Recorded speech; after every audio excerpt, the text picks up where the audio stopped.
¿Qué tal? Bienvenidos a la tercera clase sobre la obra de Roberto Calasso. Ya habíamos analizado un par de obras muy importantes, venimos de la mitología griega, y hoy nos vamos con otro mundo, si se quiere, que es el mundo de la India.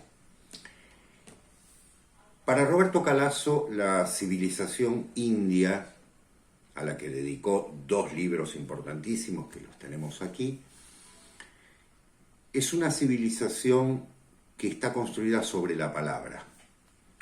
Es decir, es una civilización que más que dejar monumentos elaborados en piedra o en mármol, que dejó monumentos escultóricos, que dejara monumentos escultóricos, o incluso de otra característica, como podría ser, por ejemplo, cierta herencia en torno de cierta tecnología o demás.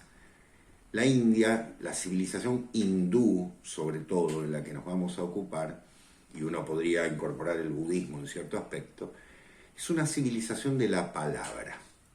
Es decir, la gran herencia de la India está dada por una serie de obras reveladas dentro de la tradición hindú, o bien escuchadas, o bien recordadas, que comportan todo vamos a decir, una biblioteca completa, una literatura completa, como diría Borges de Quevedo, en torno de un tema clave, la metafísica.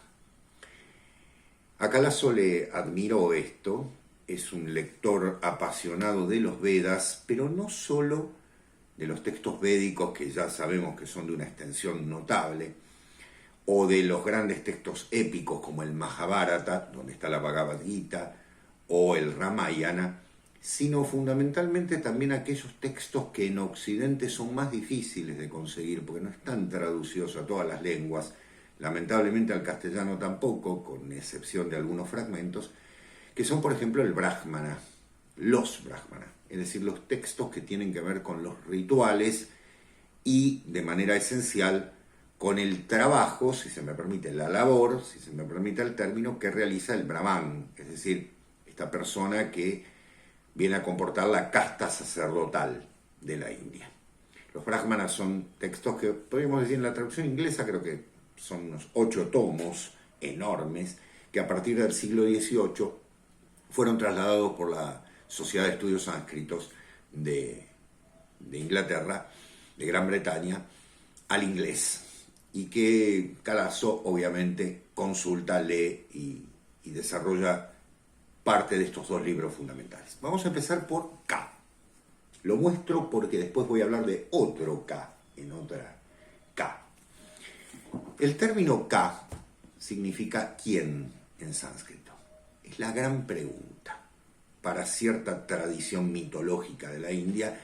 Mitológica, no lo tomen por favor en un sentido peyorativo, sino al contrario, con sentido sagrado, ¿no? Mitológica porque es el pájaro Garuda, una de las divinidades del panteón de la India. Ustedes saben que hay 33 divinidades fundamentales en la India, amén de otras que comportan, digamos, una segunda línea de divinidades, partiendo de la idea de la Trinidad, Trimurti se dice en este sentido, de la Trinidad fundamental, que es el Brahma absoluto, Shiva y Vishnu, con sus variantes y demás, y sus manifestaciones femeninas. Este K, preguntado por Garuda, es decir, el pájaro sagrado y demás, tiene importancia clave porque estamos hablando de la identidad. Una identidad que es una identidad metafísica. Una identidad que no habla de una persona, quién es el que hizo tal cosa, sino fundamentalmente, o quién escribió, o quién desarrolló tal teoría, sino fundamentalmente el origen, la esencia, el Atman, la idea clave central de la esencia, que podríamos hablar de la esencia trascendental que tenemos todos los seres humanos interiormente.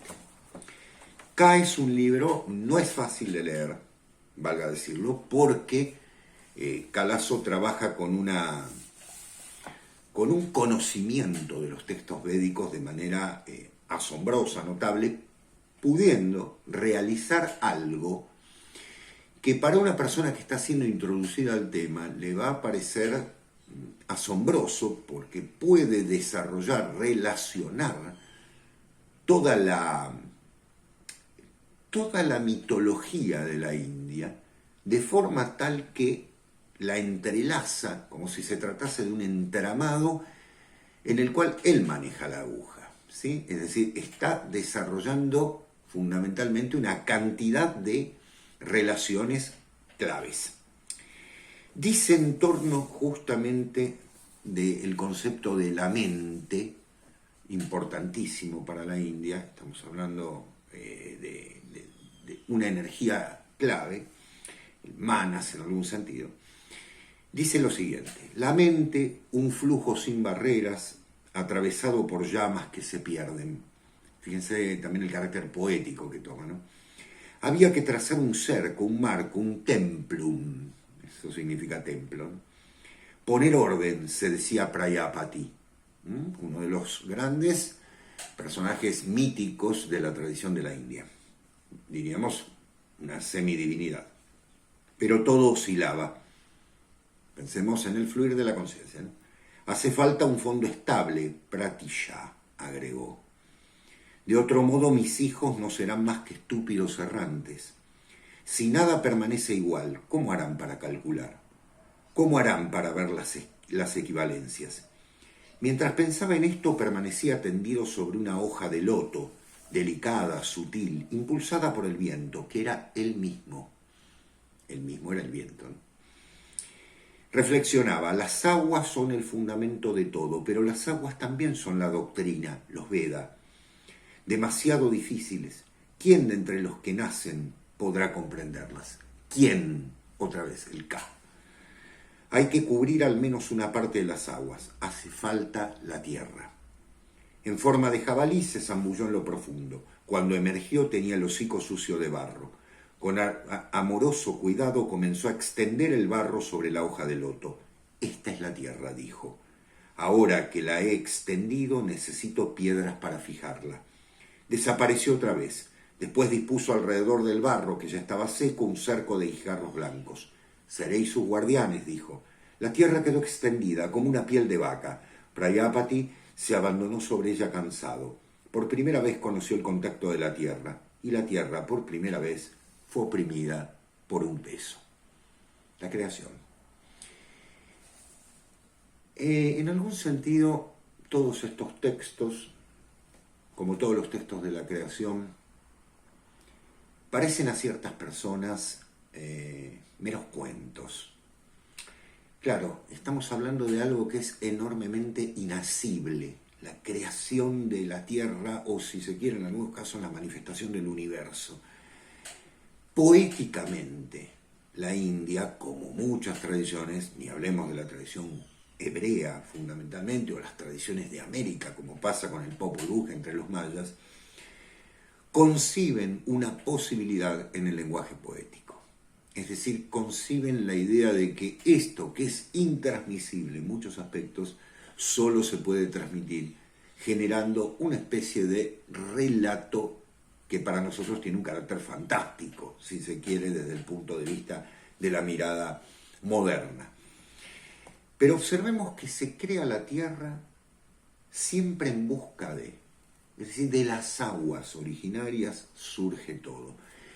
Si miramos el Génesis, también encontraremos el cansancio de Dios. Al séptimo día descansó, Prayapati también descansa, tiene cansancio. Manifestarse es una forma también de generar toda una energía, de hacer un gasto de energía que, recordémoslo, luego de esa exageración, potlatch, podríamos decir, de la creación, esa exageración, ese hipérbole de carácter absolutamente inmedible, inconmensurable en muchos sentidos, estoy usando muchos adjetivos, disculpen, solo podrá ser repuesto por el ser humano a través del sacrificio. Tema que, como vuelvo a decir, forma parte, yo diría, transversal del pensamiento de Roberto Calasso.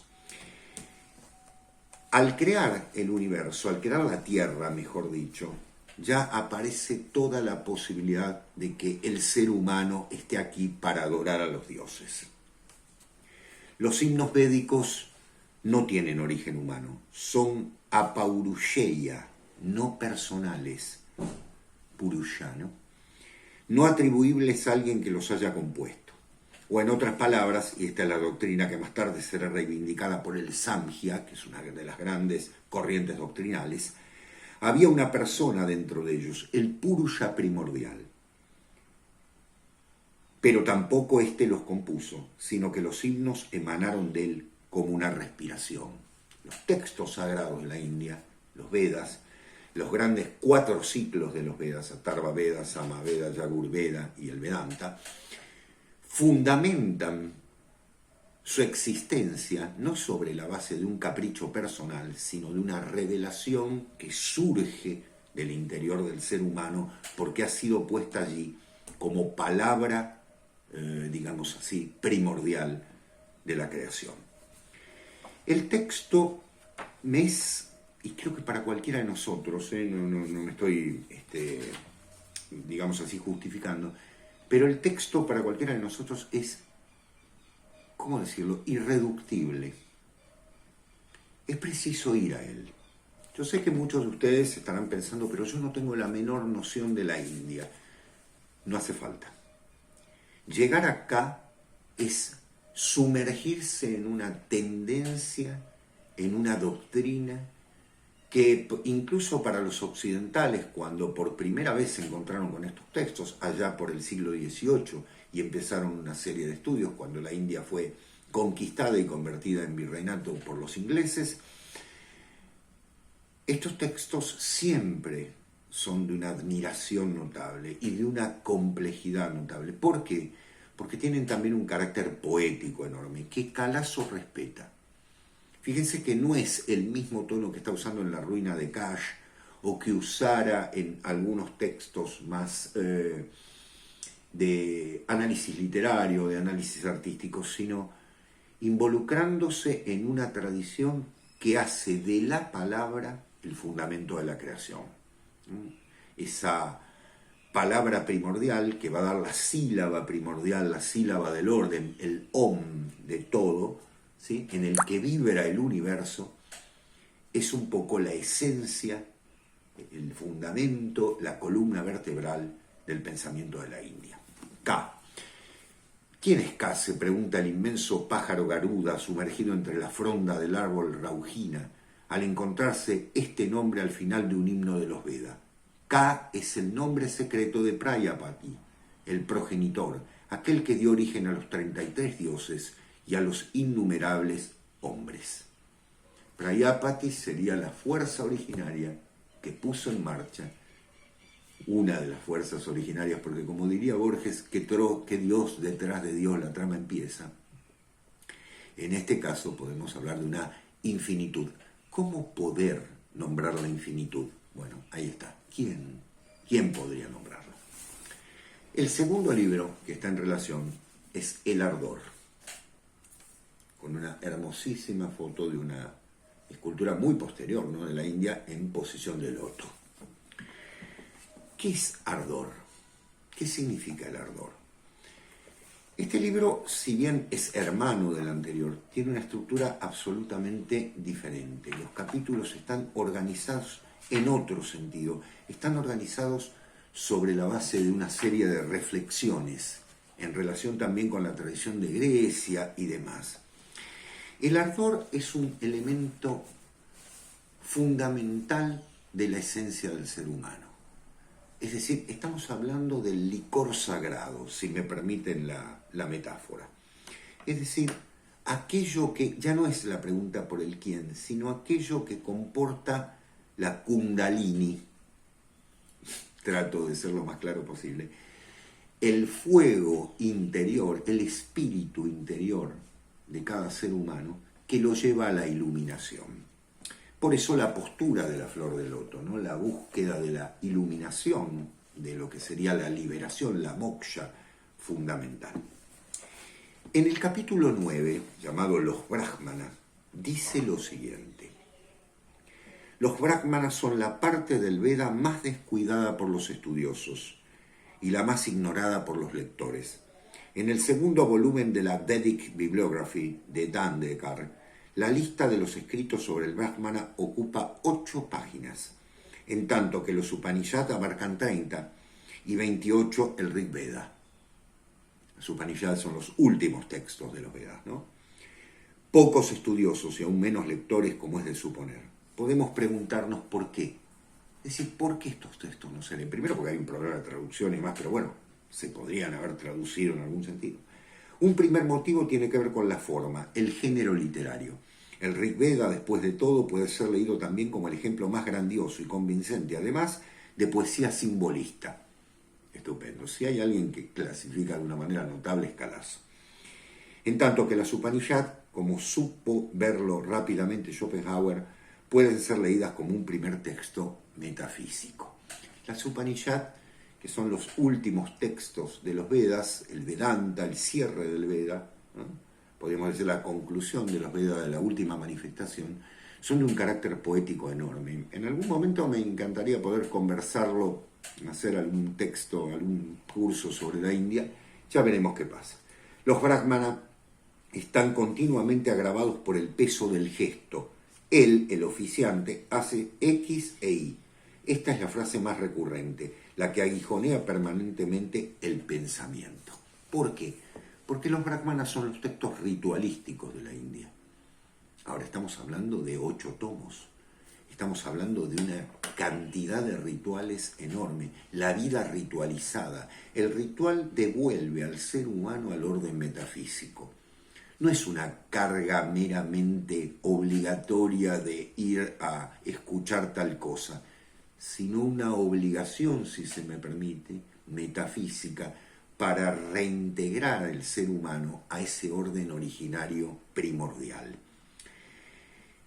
La reflexión surge de la idea, reflexión de volver a uno mismo, ¿no? Surge de la idea justamente de que en nuestra esencia hay una fuerza originaria, el ardor, que nos relaciona con los dioses. Piensen que el fuego, que es una forma también de arder, ¿no? Que es la fuente del arder, si se me permite, también está en los rituales de sacrificio. Del humo, de las hecatombes, por usar un término griego, se alimentará el espíritu de los dioses. Esto también está en la India. Los animales sacrificados son también parte de ese banquete que los seres humanos compartimos entre los dioses y los hombres, como en las bodas de Cadmo y Armonía, que decíamos era el último encuentro entre los dioses y los hombres. Pero en relación justamente con esas prescripciones, Calazo hace un comentario en torno de la Biblia. Las prescripciones sacrificiales del Levítico y de Números carecen de un carácter meticuloso, de ese inagotable afán clasificatorio y de esa complejidad metafísica que marcan los brahmanas. Los términos se superponen, incluso en la peculiar categoría de los sacrificios expiatorios. Se superponen y se mezclan, sin que se alcance a definir con seguridad su ámbito de aplicación. Los estudiosos sufren mucho, sin grandes resultados, en el intento de distinguir el hatat del asham. ¿Serán unos sacrificios por el pecado y los otros sacrificios de reparación? Pero existen casos en que las atribuciones parecen invertirse y las diferencias se confunden. Un punto único permanece firme y es siempre precisado: la sangre. ¿Qué hacer con la sangre? En las hatat, si el sacrificio es ofrendado por el sumo sacerdote o por todo el pueblo, el oficiante, tras haber recogido la sangre, entra en el santo y realiza 7 veces una aspersión frente al velo que oculta el santo de los santos, el Sancta Sanctorum. Después unta de sangre los cuernos del altar de los perfumes que está frente al velo y después vierte el resto a los pies del altar de los holocaustos. Eso es el Antiguo Testamento.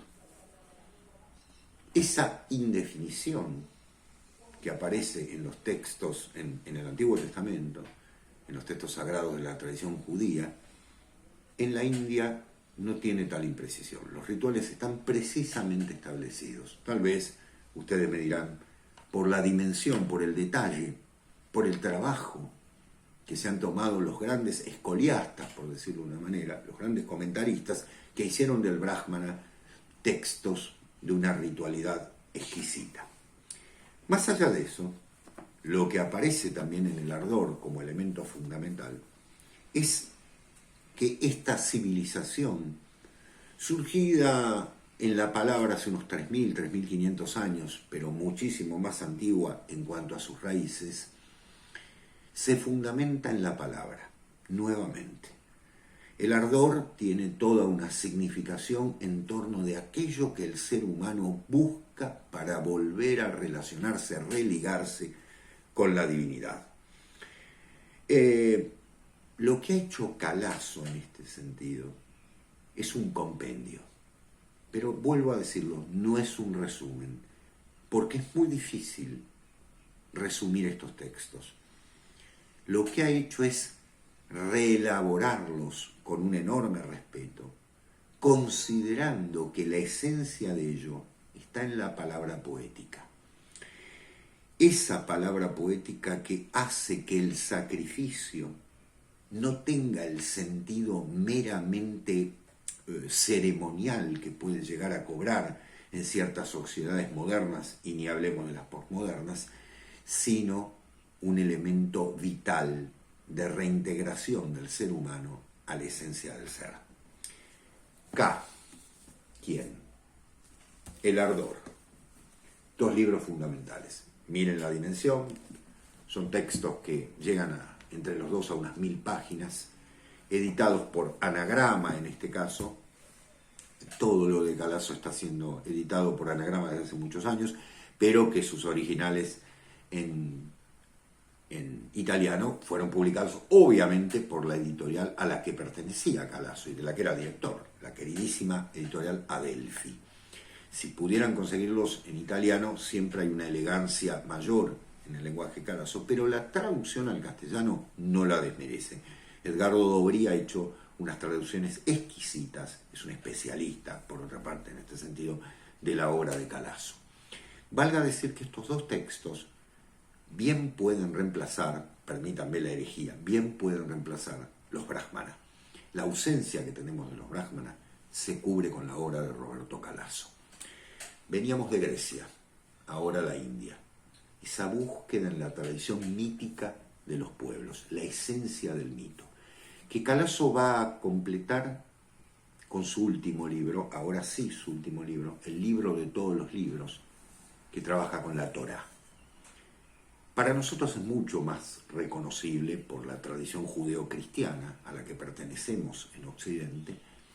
Son mucho más reconocibles esos textos, pero en el caso de la India, fundamentalmente, es una puerta de apertura, si me permiten el juego de palabras, a textos que de por sí en sus originales son casi imposibles de acceder.